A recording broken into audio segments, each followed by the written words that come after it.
It was one of those Austin mornings that made you forget what day it was. Bright, warm, and full of that southern stillness, only disturbed by cicadas and the occasional passing car. We were in the backyard, under the same oak tree that shaded our childhood summers. The table was dressed in white linen, a modest brunch spread laid out. Bagels, lox, fruit, and champagne that was already sweating in its flute. Vera had gone all out, as usual. She liked hosting. She liked being seen hosting. The playlist was set low, just enough for background noise. Everyone was there, laughing, catching up, toasting to nothing in particular. Everyone, except me. I was seated at the very end, closer to the grill than the conversation. That wasn't by accident. I was always around, always helpful, always reliable, the one making sure the coffee pot stayed full, the one grabbing the napkins, the invisible helper. But today, something felt off, like the air had thickened just for me. Martin, my brother-in-law, leaned back in his chair, his glass raised high like he was auditioning for a beer commercial. "You know," he started, with that smirk he saves for jokes that aren't really jokes, "if you haven't built anything by 40, maybe you're not meant to." He looked straight at me. Vera snorted a laugh. Too loud, too forced. I caught her glance, quick and guilty, then gone. I tried to steer the conversation elsewhere, asked about their trip to Denver. Nobody heard me. I smiled. That kind of smile you practice in elevators. Tight, brief, polite. Inside, something twisted. I watched them talk over me, like I was furniture. Martin jabbed again, this time about me dodging the whole diaper life.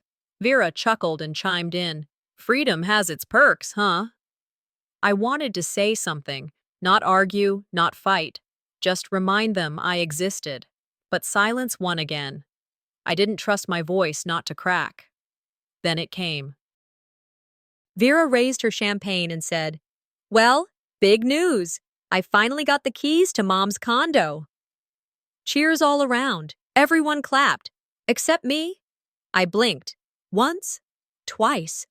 My fork stopped mid-air. "The realtor was great," Vera went on. "We can finally clear that place out.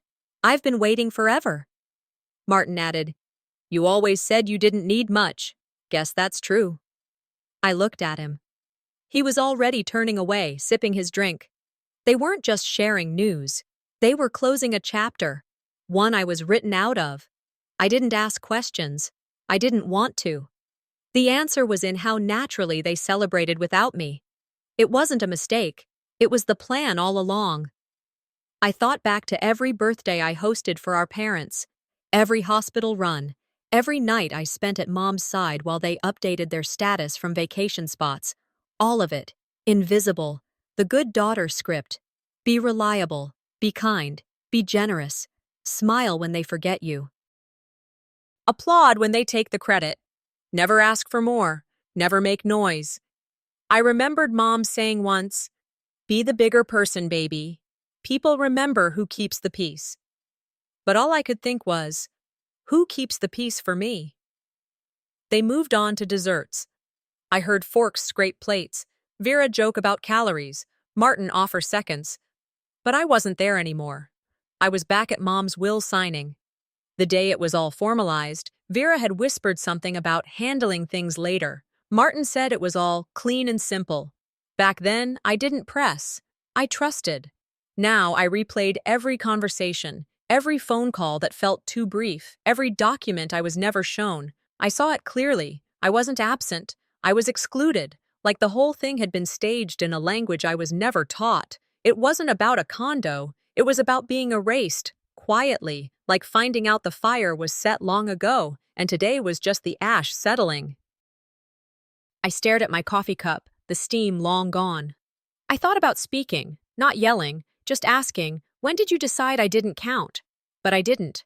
Instead, I nodded at something Vera said, even smiled, then I pushed my chair back. My hands were steady. "I should get going," I said. Martin raised an eyebrow. "Already?" "Got work," I lied. No one stopped me. As I walked away from the table, my phone buzzed in my bag. I didn't check it, not yet. There's a certain silence that stops being surrender. Mine had just crossed that line. The sun followed me home like it had something to prove. That kind of Texas glare that gets under your skin, stings your eyelids, makes everything feel overexposed, like the world itself was daring me to admit what had just happened. By the time I pulled into my driveway, the leftover taste of brunch still clung to my teeth. Bitter, flat. My apartment was its usual quiet. No one waiting. Just the scent of old lavender from the reed diffuser and the familiar stillness of plants breathing in filtered air. The hum of the fridge, the soft tick of the wall clock in the kitchen, each second like a polite reminder, things are not as they seem. I placed my phone on the counter. The screen lit up, waiting. I didn't check it. Not yet. The silence felt honest, at least. That brunch had been noise with a purpose, designed to distract, to sell something. This was real, even if it was lonely. I walked past the shelf near the dining table. The photo was still there. Mom, in that yellow sweater she never liked, but I always thought made her glow. It was one of the few things I kept, one of the few things they hadn't stolen. I exhaled and tapped the phone. A bank alert. Trust account access, primary beneficiary activated. My breath caught. What? I hadn't touched anything. I never even signed the post-funeral paperwork because, as Vera put it, there wasn't much left to deal with. I opened the app. The alert was real. I sat down slowly, the kitchen stool cold under me. Clicked through the details. There it was, my name, my ID, the confirmation. I called the bank's hotline. My voice barely carried. The woman on the other end was polite. Too polite. Yes, Ms. Sarah. You've been the listed primary beneficiary since the account was opened under the trust. When was that? 3 years ago. It was activated this morning at 11:12 a.m. I looked at the timestamp. That was when Vera raised her glass at brunch, when everyone clapped. I hung up and whispered to myself, so that's why they smiled. 2 years ago, I could still feel the cool vinyl of the hospital chair pressing against my back. The room smelled like lemon cleaner and endings. Mom had waved everyone else out. She only wanted me in the room. I'm not leaving this world confused, she'd said, gripping the pen. The lawyer, Mr. Calloway, had walked her through the trust. She'd made me sit beside her. I trust you to handle what they won't, she whispered. Vera arrived halfway through, agitated. Traffic was hell. I've got errands, she'd said, like Mom was just another task. Calloway had mentioned transfer clauses. I didn't ask. I didn't understand. I just nodded. Before signing, Mom had pressed my hand. Don't let them erase you. I hadn't understood then. Now I did. I called Calloway. He answered on the third ring, his voice formal at first, then softer when he recognized me. I was wondering when I'd hear from you, he said. I just got an alert about the trust. He paused. Too long. I thought Vera already told you everything. I said nothing. Let the silence do the work. The trust was never modified, Sarah. You're the sole legal heir. Always were. My legs went numb. What about the condo? I have no record of any transfer of ownership to Vera. If something's been filed, it wasn't through our office. I asked for documentation. I'll send everything I can by morning, he promised. I stood there in the kitchen, gripping the counter until my knuckles ached. Looked at my reflection in the microwave door. The woman staring back didn't look surprised. She looked tired. They lied, I said to no one, with champagne in their hands. I walked to the small desk in the corner of my living room, pulled out an old notebook. Page 1. Mom's Trust. Timeline. I began writing. Dates. Questions. Things that hadn't made sense until now. Mom's saying came back to me, clear as glass. Truth waits for no one, but lies always knock first. I thought about Vera's panic after the funeral, Martin's jokes that cut too close, emails that never arrived, phone calls that ended just before answers. This wasn't confusion. This was strategy. I flipped to a clean page. Possible manipulation points.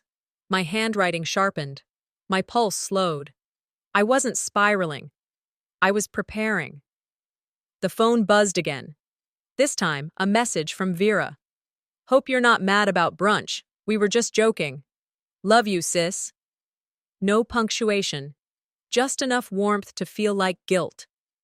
I didn't respond. A second notification popped up. An encrypted email. From Callaway Law Group. Subject. About your mother's instructions. I stared at it. My finger hovered over open. I woke before dawn, sometime between regret and restlessness. The apartment was silent but full of memory. My phone lay beside me on the nightstand, its screen black now, but my mind was alive, replaying yesterday's events like film. I moved to my laptop, hands cold, and clicked the encrypted email from Callaway's office. It opened to a scanned letter in Mom's familiar handwriting. She addressed me directly. The letter said the trust had to be updated quietly to protect us from family drama and legal manipulation. That wasn't just care, it was strategy. I felt a heavy twist of gratitude and grief. Alongside the letter sat a ledger. It showed the trust's funds were frozen until the beneficiary activated them. In effect, Vera and Martin had been celebrating something they never owned. They had gambled on my silence. I held the letter in trembling fingers. This was evidence of forethought, control, legacy buried in plain sight. I felt betrayal sink into me. I stood before the picture of Mom in that yellow sweater. She'd trusted me once. Now I knew how wide that trust had to be to protect what mattered. I left the apartment for the notary's office mid-morning. The drive was quiet, haunted by echoes. I arrived at Mrs. Lindell's modest storefront. She greeted me with a glance thick with recognition. "You're the quiet one, aren't you?" she asked, soft, empathetic. I nodded, handing her the documents. She examined them carefully, paper after paper, scans, signatures, ledger pages. She confirmed what I feared. The trust documents were valid and in effect. She pronounced them unchallenged. I breathed out. Each word fell like a weight off my chest. Then came the formal part. I signed acknowledgement papers. My hand shook, but it didn't hesitate. I watched Mrs. Lindell stamp the file and hand me a copy. That moment, small though it seemed, marked the shift from inheritor to custodian. As we reviewed trust activity together, Lindell's brow furrowed. "Something doesn't add up," she said.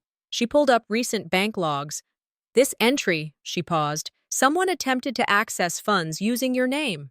She turned the screen to me. It showed a withdrawal attempt via Martin, posing as a representative. My jaw locked. They weren't just mocking me, they were stealing from me. My pulse thundered. I asked for full access logs. Lindell hesitated, then agreed. "He could be liable," she said, quietly. I held back a reaction. I didn't shout. Betrayal was becoming a matter of law now, something that could be proved in court, not just felt in the gut. Driving home, I was drained yet sharper. My phone rang. Callaway's name flashed. I answered. "Ms. Vance." His voice was cautious. "I need you to know, Vera contacted me weeks ago. She claimed she'd lost a copy of a will amendment, purportedly naming herself beneficiary." I refused because it was a fabrication. The words landed in me like a verdict. Vera hadn't just silenced me. She'd tried to rewrite history. The brunch, a show, the keys, a prop, everything staged. They intended the narrative to be theirs. They trusted I was too quiet to reclaim it. I whispered to myself. She wanted my silence to sign her script. Anger coiled in my chest, but I didn't lose control. I held it tight, let it sharpen my resolve. Back in my apartment, I returned to the letter. I sat, absorbing its weight. It felt less like a gift now, and more like a duty. Mom's voice in ink said it. "A legacy isn't what you inherit, it's what you protect." I placed the letter and ledger into my lockbox. I labeled it simply, proof. Then I opened my notebook and began sketching what I would say if the moment came. Not if, but when. My doorbell rang. I froze. The motion startled me. I walked quietly to the peephole. Vera stood there, alone, holding a gift bag. Her face was blank, her eyes cold. She raised the bag like a peace offering or a threat. The sky had begun shifting toward dusk by the time I left my apartment, light turning soft, shadows stretching across the pavement. I drove to Vera's realty office with a calm I forced onto my face, even though inside I felt electric, taut. I parked a block away, walked in quietly, breezing past the reception desk as if I belonged there, glancing at framed certificates on the walls, at glass awards bearing her name. The staff seemed to shrink away, eyes darting, cameras pivoted. The waiting room had Vera's picture on a shelf, in charity gala gown, smiling as if she already owned this life. I sat, legs crossed, hands folded. This place felt like home once, I thought. Now it feels like a museum built by someone else. I watched her face in reflections, studied every angle. When no one noticed, I drifted toward a side drawer labeled Financial Proposals 2023, Confidential. My skin prickled. My fingers opened it, revealing draft contracts, line items of funds, and a shell entity, VL Holdings LLC. The documents outlined transfers from Mom's trust, small amounts over months, slipped under radar. My heart hammered. I slipped the folder into my bag, careful not to disturb a thing. Then footsteps. Vera's voice. "I didn't expect you this afternoon." She appeared, composed. I kept calm. "I came by to look at condo paperwork," I said casually. She walked me in. She asked questions I already knew the answers to. I pressed, "Your name's on those proposals." She blinked. "Drafts only, not executed." One staffer glanced. Vera smiled a practiced mask. I leaned forward. "So far, your drafts have done more damage than silence." She paused, then diverted. "Lunch? Talk this over." I shook my head. "No pleasantries. I'll get the truth myself." I left quietly. At home, I locked the folder in my safe, stared at it. Betrayal wasn't one moment, it was all the small moments that added up. I whispered, "They never needed my presence, just my silence." I texted Calloway, "Meet me tonight, I have evidence." I typed, "Truth is not opinion," then archived it without posting. I made my list, names, times, people who looked afraid. Later, 3 soft knocks. I froze. At the peephole, Vera stood holding the folder, the same one I thought was with me. She smiled. "I think you left this behind," she said. Vera stood in my doorway again, calm as if nothing had happened. She gave that familiar half-smile, the one that always came before a lie. I stepped aside, letting her in, and quietly turned my phone screen down on the counter, the recording app already running. She glanced around the apartment, taking her time. "I came to clear the air," she said, voice smooth, patient. "Then talk," I said, keeping my tone neutral. She sat on the edge of the couch like a guest in a waiting room. "You've been busy, asking questions, digging into things that don't concern you." "It concerns me if my name's on it." Her smile flickered, but she kept her poise. "You always did take things too personally, Sarah. Mom trusted me to handle what you couldn't. That's not betrayal. It's responsibility." I leaned back. "You call that responsibility? Moving money into a shell company with your name on it?" Her gaze sharpened, but she laughed softly. "You misunderstand. You always do. You never quite grasped how these matters work. It's just business." I didn't answer. She tilted her head, assessing me. "You're making this bigger than it needs to be. Let it go, before it gets out of hand." Her words were wrapped in honey, but the threat underneath was unmistakable.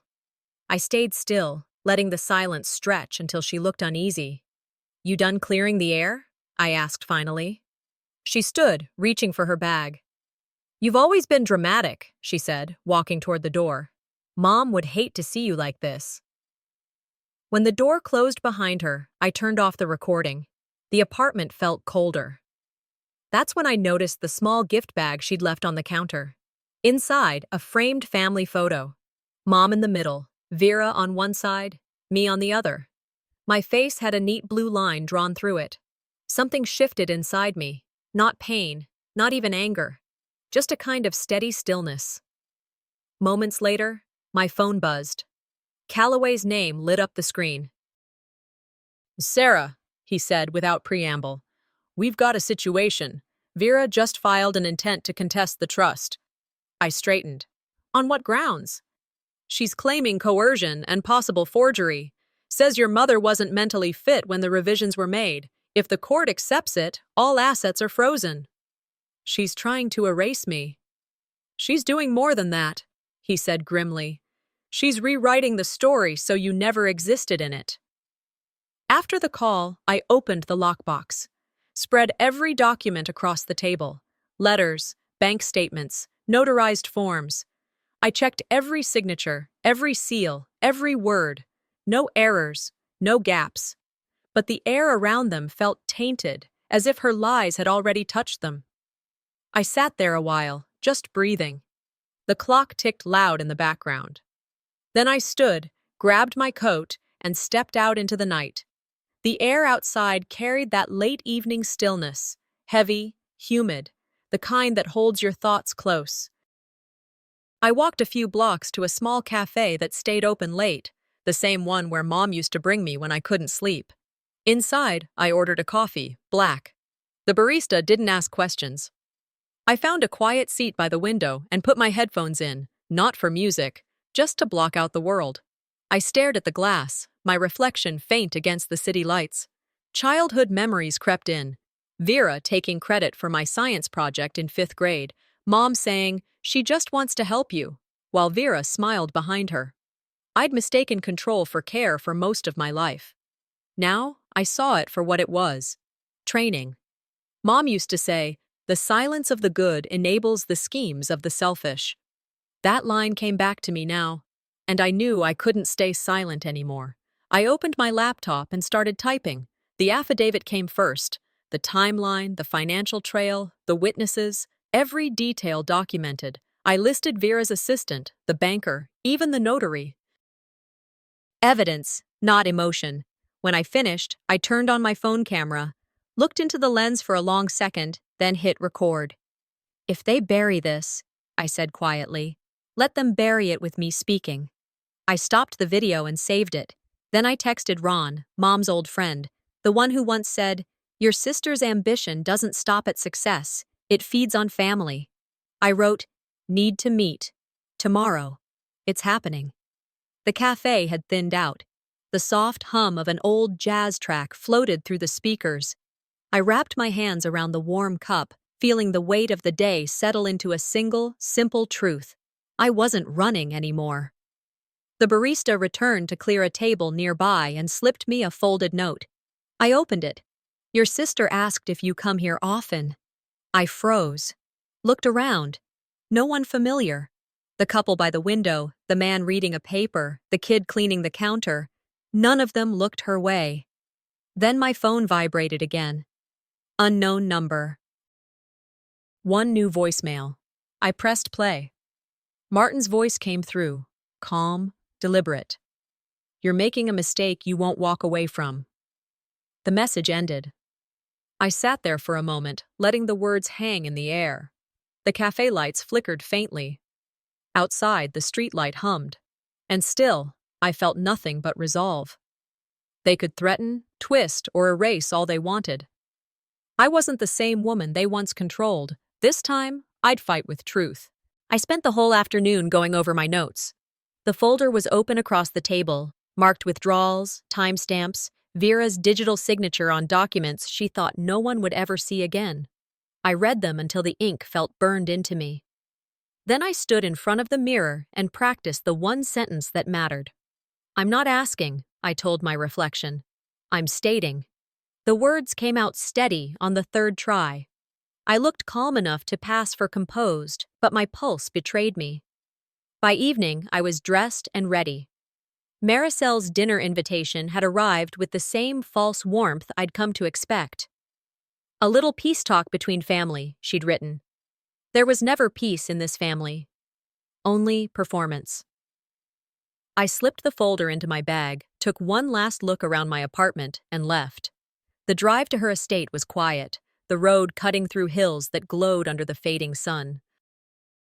I remembered being here as a child, the laughter, the smell of wine and perfume, the constant reminder to smile no matter what was said.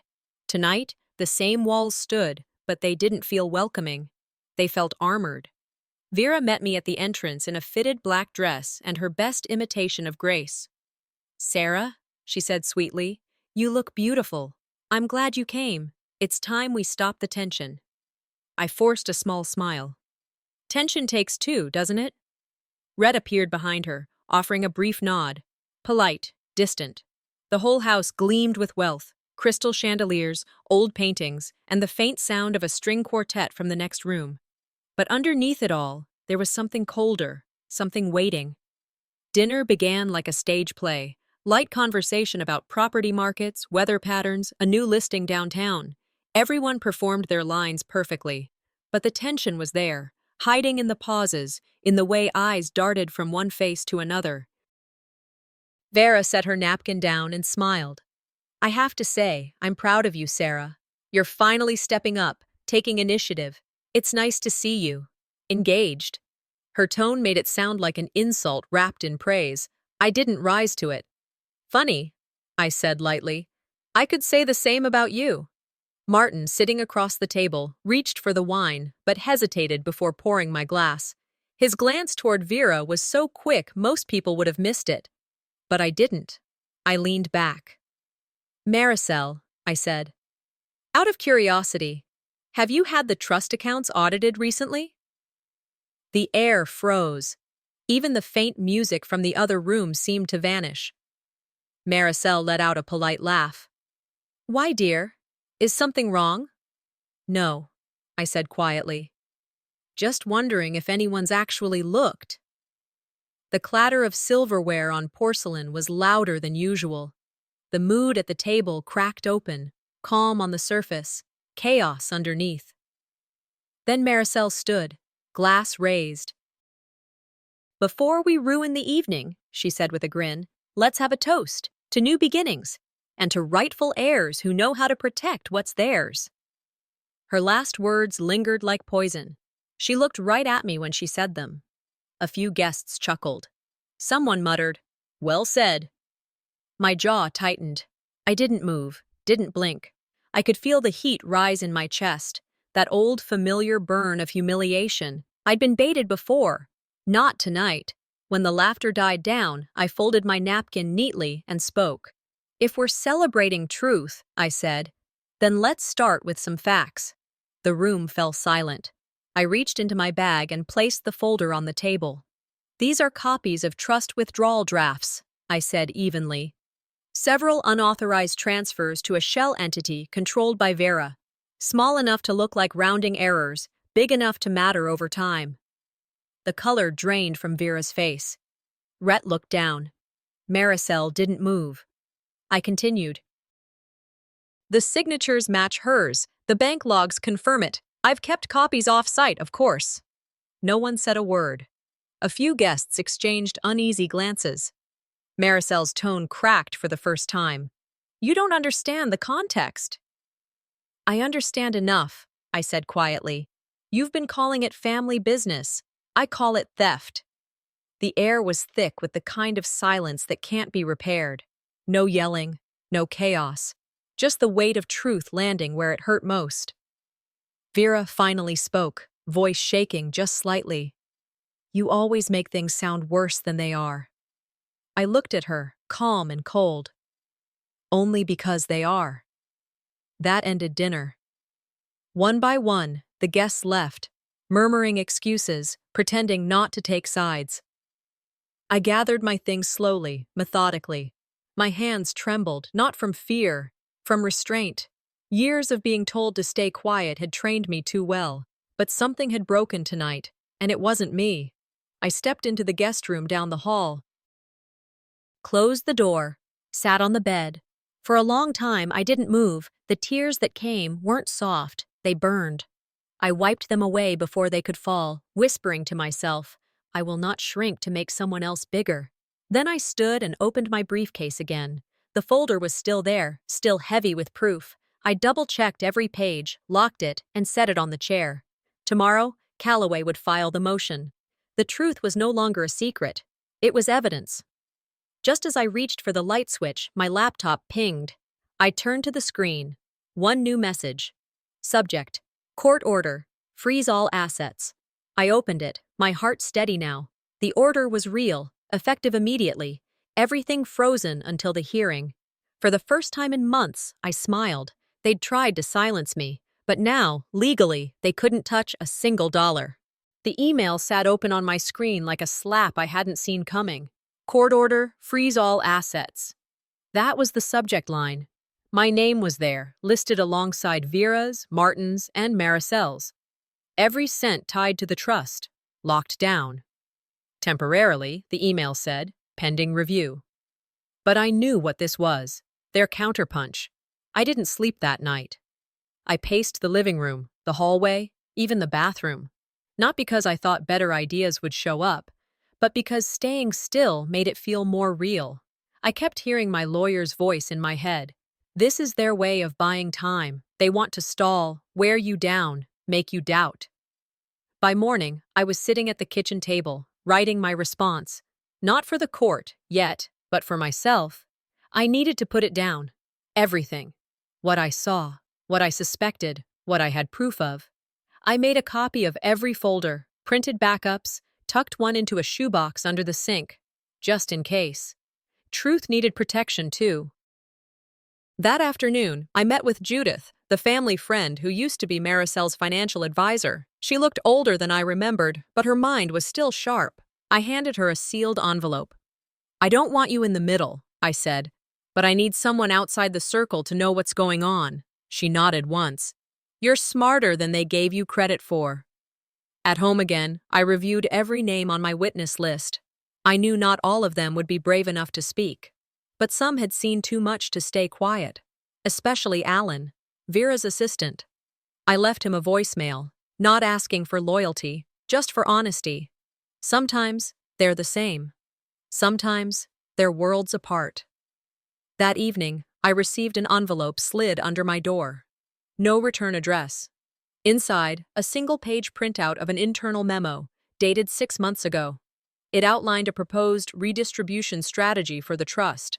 Maricel's initials were on it. That changed the game. This wasn't just Vera's grab anymore. It was orchestrated, pre-planned. I stood at the window for a long time, watching the neighborhood settle into its nighttime rhythm. Porch lights flickering on, kids being called inside. Somewhere, a dog barked at nothing. It was all so ordinary. But inside me, everything had shifted. They were tightening their grip, trying to make me crack. Instead, I was crystallizing. I didn't sleep that night. Not really. I just lay there in the dark guest room, eyes wide open, one hand on my phone, the other gripping that yellow legal folder like it might get stolen if I blinked. By the time sunlight crept through the shutters, I had already showered, dressed, and run through the affidavits 3 more times. Every name I listed had a reason. Every document had a place. I wasn't walking into court unprepared. I was walking in like a woman who had already been on the losing side of silence. Mid-morning, I met with David, an old friend of my mother's who'd once warned me, quietly, about Vera's ambitions. He looked tired. We sat in his law office, everything beige and too quiet, and I handed him the stack. "You sure you want to go forward with this?" he asked. "No," I said. "But I'm doing it anyway." From there, it moved fast. Legal filings, court appointments, depositions scheduled. I kept my voice steady. Wore the same gray blazer. Breathed in through my nose, out through my mouth, like the therapist taught me years ago when I was trying to make sense of things I'd never said out loud. But then came the subpoena. It wasn't for me. It was for Martin. That shook something loose in the family. Suddenly, texts started flying. Vera played the martyr. "How could you drag my husband into this?" Maricel sent me one sentence. "There will be consequences." I didn't respond. The morning of Martin's deposition, I waited outside the courthouse. I wasn't allowed in the room, but I saw him walk past me in the hall, shoulders tight, no wedding ring. He didn't meet my eye. I'd told my attorney to ask about the hidden accounts, about the offshore funds Vera thought no one knew about, but I'd found traces, emails, burner addresses, just enough. A week later, it hit. The transcript leaked, and not just to us. Someone, I don't know who, sent it to the local press. Headline: Trust Fund Firestorm, High Society Cracks Show. It wasn't the full story, but it was enough. Enough to make Vera go quiet. For 2 days, nothing. Then, late at night, my doorbell rang. I looked through the peephole. It was Rhett. He looked pale, sweating through his collar. I opened the door halfway.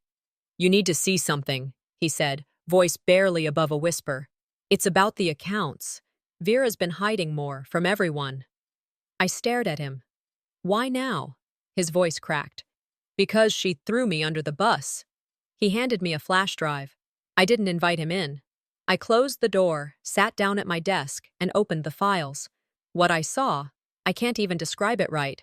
Not just theft, fabrication, lies layered into lies, stretching back years, family loans that never existed, backdated documents, and signatures. My mother's signature, after the date she died. I couldn't breathe for a moment. The truth wasn't just ugly, it was criminal. The next morning, I drove to the courthouse again. I didn't need anyone's permission. I handed it all to the investigator assigned to the trust dispute. He looked at me, long and slow, then nodded. "We'll be in touch," he said. I walked out into the daylight, not victorious, not vindicated, but steady. 3 months later, I sat in the same courtroom I once feared walking into. Only this time, I wasn't shaking. I wasn't second-guessing every breath I took. I wore a navy dress, hair pulled back, no makeup, just chapstick. I didn't need armor. I had truth. The judge ruled in our favor that morning. Fraud confirmed. Trust reinstated to its original terms.